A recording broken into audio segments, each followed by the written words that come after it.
I'm afraid that divide's only growing further. That's correct. And I mean, we can talk about this as well, but even there's something sacred about the family. And the left is doing everything it can to destroy it. Yes. Toxic feminism, right? Which wants to remove men from society, which is such an important role. Women need men, okay? Men need women. There is something symbiotic about a man and a woman coming together. We're watching the left literally try to turn men into women and women into men to just disrupt the entire family, telling women via the school system, by the way. I was forced to take Feminism 101. You can do it without a man. Just go out and adopt children. You don't even have to raise. If you want a child, you don't need a man to do that. Why are you teaching women that? Of course, if something terrible happens, God forbid, and you lose your husband, can a woman do it without a man? Yes.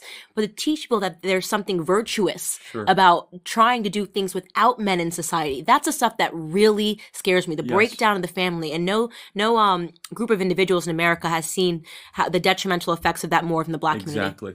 And I ask a question is, I've never met a happy Feminist 101 professor. They're miserable. I can attest to that. They are miserable. And it's almost as if they're... The armpit hair is very long. Your words, not mine. No, I'm just saying. My professor, it's a fact. You can look her up.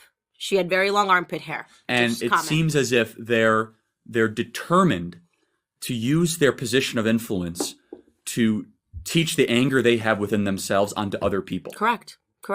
And as you always say, Candace, well, what was the answer? Hate men. Yeah. What do you want for lunch? Hate men. That's what I learned in class. No matter what it was, in Feminism 101, here's what you learn. No matter what it is that you're going through, you can blame it on a man. You lose your car keys in the morning. Why? The patriarchy. Yes, that's correct. That's exactly right. That's an A. You want to get an A in that class? Yes. That's an A. And that comes from a horrible position of resentment and anger and rage. And have women at times been, have injustices at the hands of individuals? Of course. Have men also had injustices at the hands of women? Yes. People wrongly accused of things, all sorts of things. Right. So we can go through that. But to create an artificial phantom of evil and program students to believe that is really, really, really concerning. Absolutely. So I want to jump into some of these questions. Sure. We could go on forever. This could be a 5-hour podcast. And we're gonna end up talking about some of this stuff anyways. But first question, this is actually really funny. Okay. Who is the better driver? Okay, hold on a second. I'm gonna answer this question. Actually, Charlie Kirk never lets me drive, so maybe he's sexist. He never lets me drive, and he's a horrible driver on top of it. Well, hold on, I'm very, very good. Zero car accidents. He never lets me drive. I'm very benevolent, okay? This is my argument. I care so much for Candace Owens. I want her to be able to tweet uninterrupted of traffic patterns. Ooh, nice spin. That's a very nice spin. This is the spin stops here, okay? And I will say, without a shadow of a doubt, every time, it's not even a question. I just go right into the driver's seat. He doesn't even ask me. I'm like, Charlie, I could drive. He's like, no. You're a woman. No, no, because it's never letting me drive. I want to be very clear about this. Bob, he's never I want to be very clear. I don't know if she's a good driver or a bad driver. I would never make that prejudice whatsoever. Instead, it is a man's role to protect the woman. Right? And you protect them by being able to drive so that she can tweet uninterrupted. And I will attribute her Twitter growth over mine to the fact that when we're driving through the San Bernardino Valley, I have to try to avoid burning cars and she can continue to tweet uninterrupted. So well done. You're welcome. It's such love. Congratulations, Charlie. Anytime. I mean, you're a wonderful human being. Thank you. This question is so interesting, and I thought, and a lot of these questions came in that were like this, which is jarring to me, and it really shows you how social media doesn't present reality all the time. Do you ever doubt yourselves? Of course. I'm just like, of course, right? I mean, and it just shows you, and we can talk about social media a lot, that everything you see on social media is a highlight, and that's a great way to put it. Yeah, it's a highlight of people's lives, and you're like, oh my God, this person's life seems so cool. But the stuff that we have gone through over the last year, I mean, there have been moments where I was just crying in bed and shouting at Charlie on the phone. Like, I mean, we've gotten into fights and things get really heated and vicious because we're fighting a war together. But the thing is our names are tagged to it. Yes. So everything that comes out, it's Charlie Kirk, it's Candace Owens, it's Charlie Kirk. And there's so much hurt and emotion and pain that goes on behind the scenes. And I want to really stress that point, because I know that there are a lot of kids now that go through depression and angst, and they look at people's lives on social media and they think, wow, I wish I had that life. But Yes. what we do is, it's hard. It's very hard. And do you doubt yourself? Of course I do. And there's some things that I haven't doubted in a long time.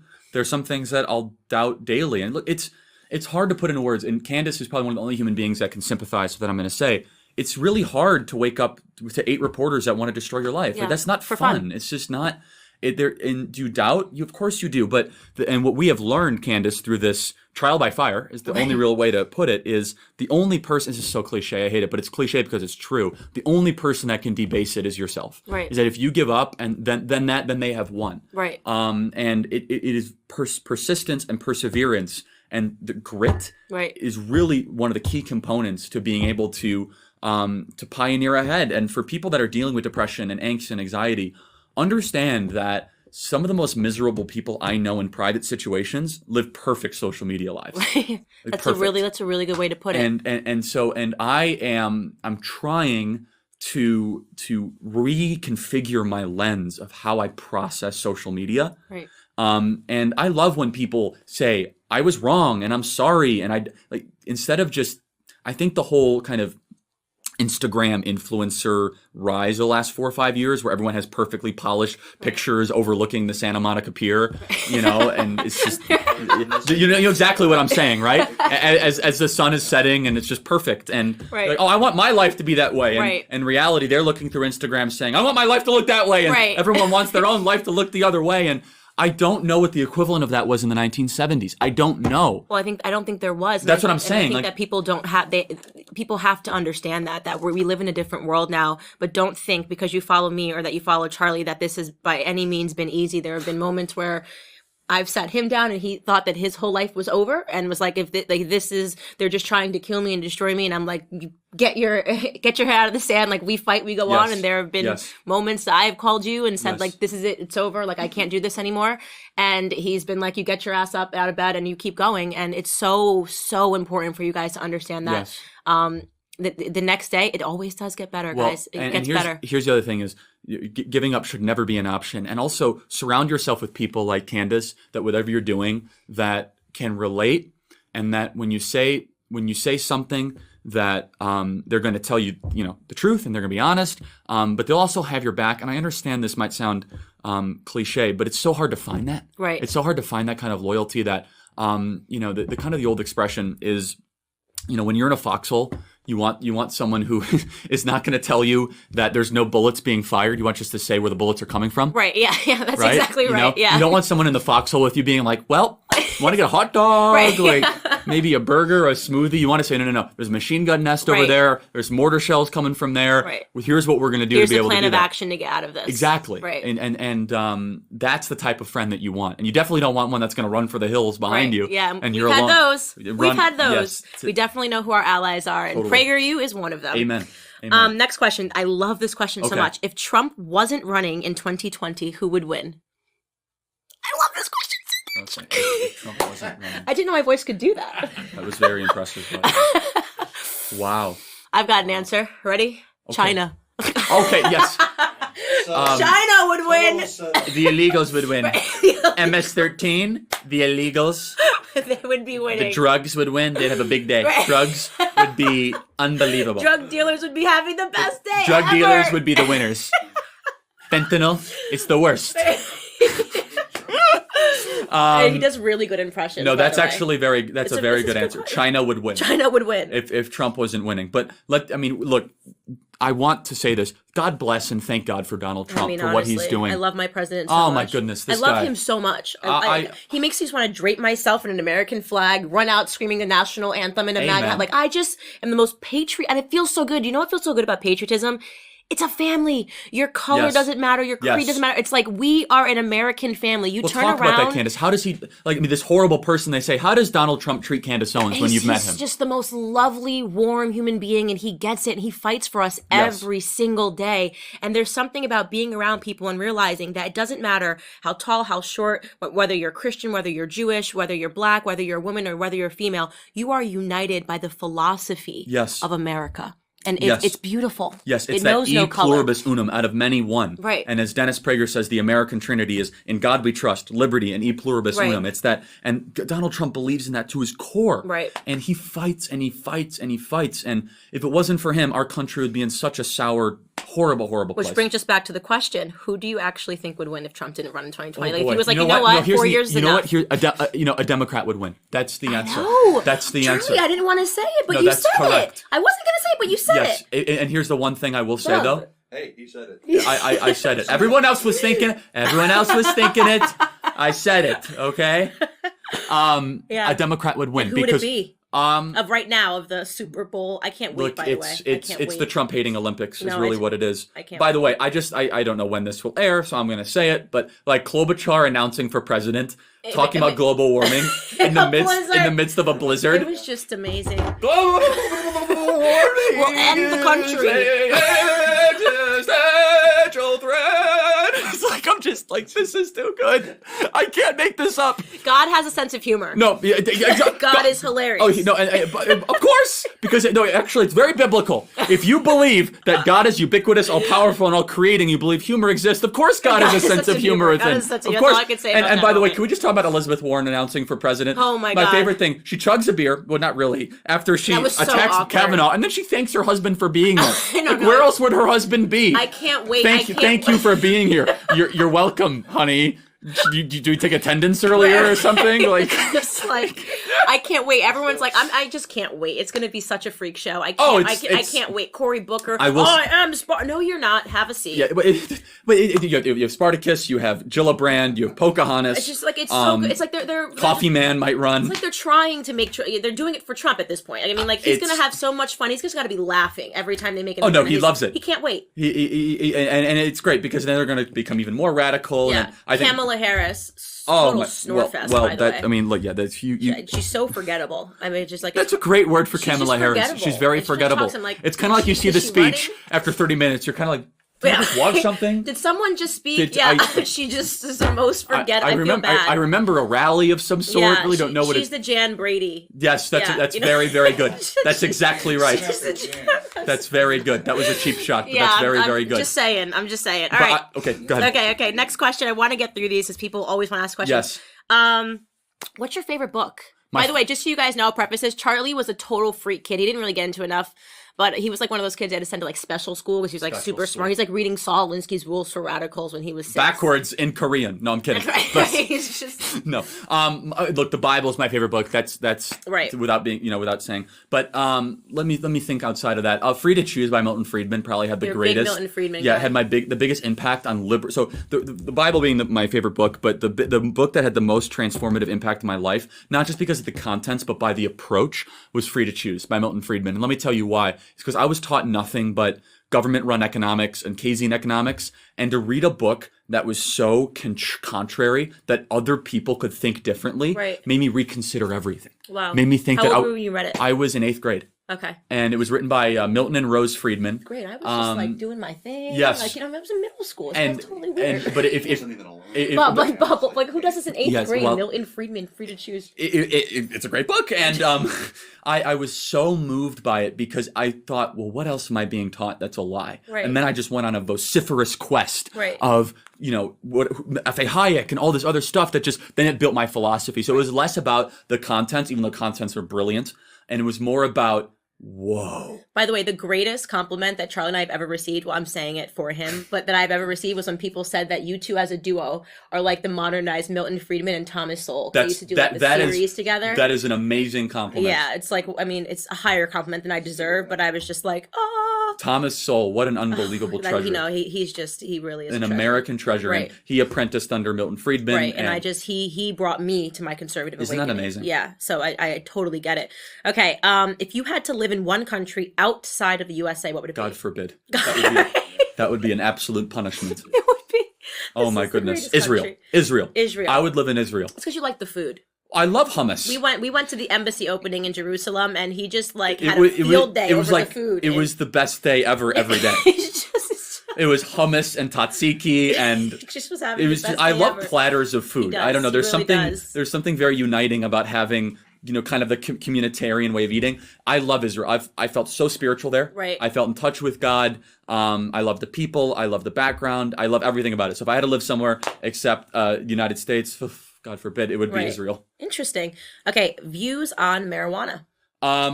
So I have an interesting view. I reject the culture around marijuana. I think no one should do it, except I defend people's right to do it. I think it should be legalized and taxed.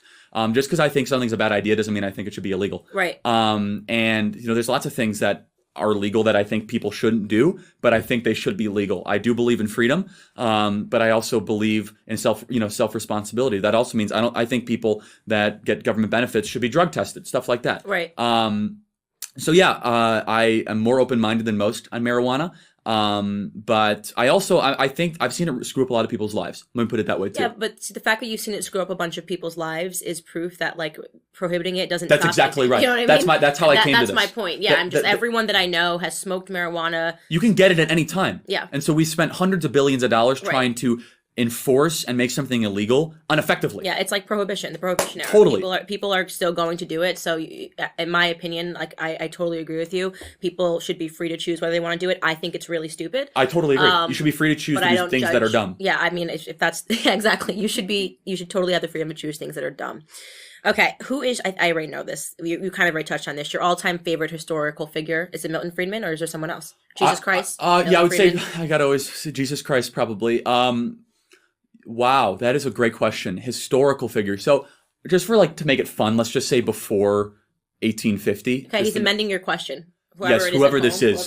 Susie from Buffalo. I'm so sorry. Yeah, exactly. It's amazing, Stunning. right? It's the Mensa. I mean, I'm kidding. So I love the American founding fathers. Ben Franklin, I always really enjoyed. George Washington, Abraham Lincoln, Thomas Jefferson I think are too cliche. So one I really enjoy that I just love learning from is Julius Caesar. I think he's one of the most interesting historical figures. If you want to talk about someone who lived a full life, it's Julius Caesar. From conquering northern Germania to surviving and winning a Roman civil war to an unusual alliance and quelling a rebellion with Cleopatra to eventually to ending the Roman Republic, to starting the Roman Empire, and then seeing the people that he benefited the most turn against him. Right. I think there's something very tragic and very interesting about that. So I think it's one of the most interesting, and you could learn, if there's something to learn about humanity, you could learn it through the prism of Julius Caesar. Interesting. I was not expecting you to say that. That's really good. Okay, this is one we're going to both have to answer. What do you disagree with Trump on? You first. Hillary should be in prison. Okay. He should have hit harder on that. I really think that he should be pursued. He should be just, especially because everything that he is going through, that he's unjustly going through. Yes. It can be attributed to her losing the election. And they are just the most evil and the most corrupt individuals. And the idea of them getting away with it and not being in a cell drives me insane. So I want you to tell me how you really feel about this. Yeah, no, I'm serious. Trump, if you're listening and you're watching, this is what I disagree on. I want this campaign promise delivered. Lock her up. So I agree with you on that. And he is watching. He will watch. And he will watch. So I'll say three things just because these are the three things I always use. I have a I guess you could say conservative view on the death penalty. I'm actually against the death penalty totally and completely. And Trump is very pro-death penalty. This is something where Dennis and I don't agree on. Yeah. So first of all, we wrongly execute people way more frequently than I'm ever comfortable with. You look at the data. It's actually more expensive doing the death penalty because of all the appeals. And also, if I think we are going to make an argument of not having taxpayer-funded abortion, then we should not have it's not ideologically consistent. Yes, so I'm so I'm against it too. on that. Second thing that I would disagree with, I don't disagree with, but I don't even say, I'm so sick and tired of treating Saudi Arabia as our friend. No, this is something that is, we could unpack that for a really long time. That could be a whole episode. Yeah, I mean, they funded 9/11, 15 out of 19 the hijackers were Saudi Arabian. And if it was any other country except the country that we had a huge oil agreement with, we would not be treating them the way that we are. That's exactly right. It's business. Yeah, and it really pains me and it sickens me. And it's something I think we as conservatives need to take a much better look at. Right. They sell arms to Al-Qaeda. They fund Wahhabi mosques all across the world. And again, their involvement in 9/11 really just makes me sick. And then the third thing I guess you could say is the marijuana thing. with President Trump. I think he's softening on it, but I just don't think it's something that we should treat in the same classification as cocaine. No, absolutely not. Absolutely not. And I've seen cocaine and heroin and opioids really destroy people's lives. Right. I think we should, I think we should go harder after the pill pushing pharmaceutical companies than after marijuana dispensaries. And because I think that there's pharmaceutical companies that are pushing opioids on people. That's no different than drug dealers on the side of streets. Yeah, that's exactly right. I actually totally agree with you. So those are my 3 things. Points. Yeah, I actually totally agree. Okay,